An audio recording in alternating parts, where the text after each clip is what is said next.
Comment l'employeur lit votre CV?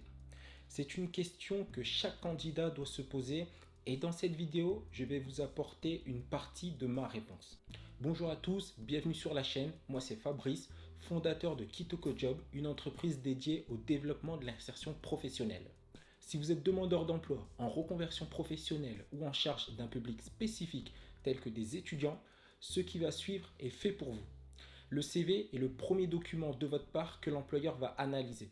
Il est important de comprendre comment il est décortiqué pour ensuite le rendre meilleur afin d'augmenter vos chances d'être contacté.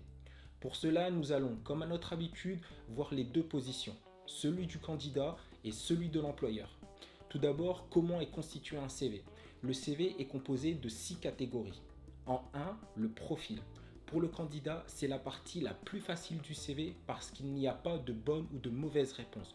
Le candidat doit être en mesure de répondre à ces deux questions. Quelle est son identité et comment le contacter? Pour ce faire, il donne son nom, prénom, ainsi que son adresse et son numéro de téléphone.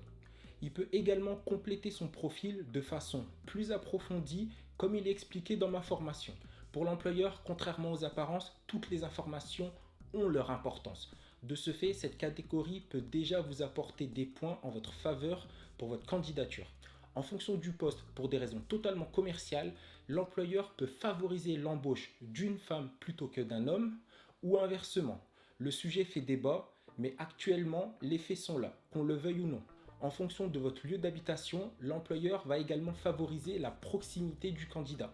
Parce qu'en cas de besoin urgent, il est préférable pour l'employeur de pouvoir compter sur un employé qui soit disponible le plus rapidement possible.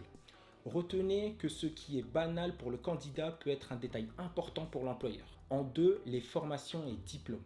Le candidat met en avant ses diplômes obtenus durant son parcours scolaire ainsi que les formations réalisées auprès d'organismes de formation ou auprès des différentes entreprises dans lesquelles il a suivi une formation en interne. L'employeur cherche les raisons qui poussent le candidat à postuler à son offre d'emploi.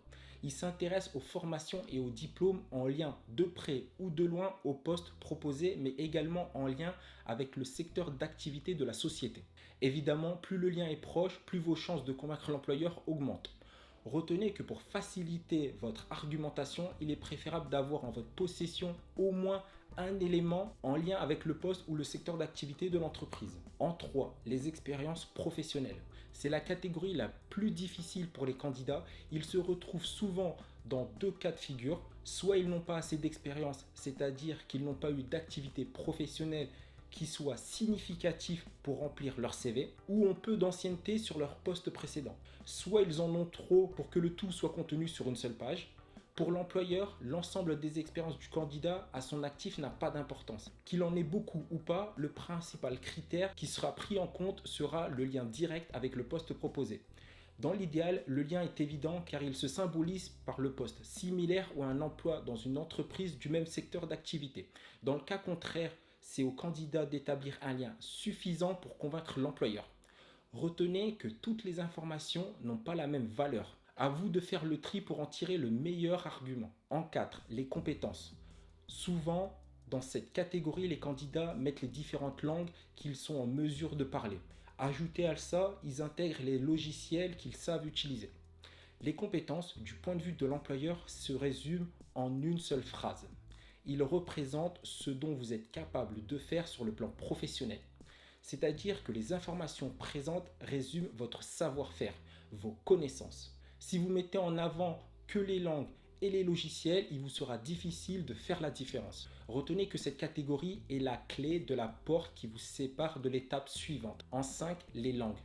Comme je l'ai dit précédemment, le candidat présente les langues qu'il a appris, l'anglais, l'espagnol, etc. Avec pour chaque langue son niveau de maîtrise.